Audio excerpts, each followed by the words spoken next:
There is an articulation that we've got a buyer, but the big if is what China does with this information.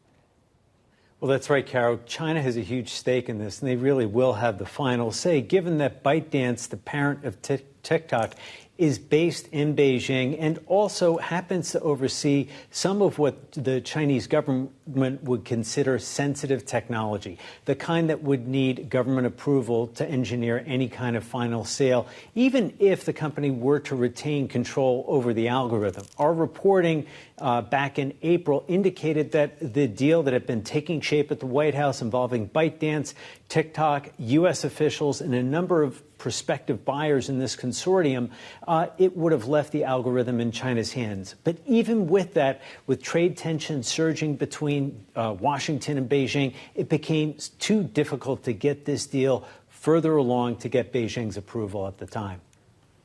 Mike, we're currently in this kind of extension period, the latest extension to get a deal done. So that's where it stands. But what's our sense of who this mysterious, victorious bidder might be?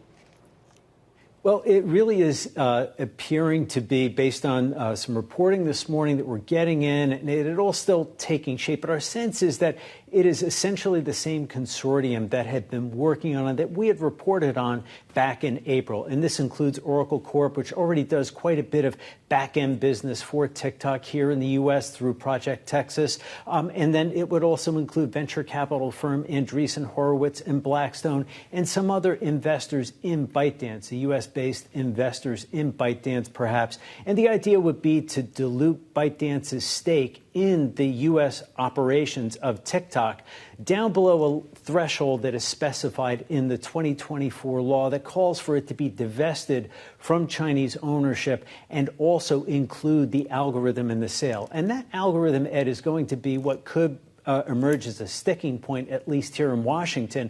If it is not transferred from Chinese control, that could be grounds for at least some objections, at least in Congress. It's unclear, though, whether those will materialize into anything significant enough to either halt the deal or force a shutdown, as the law would specify. As you said, we do have more time to think about this. The president just signed an extension from June 19th, and that'll carry us into September.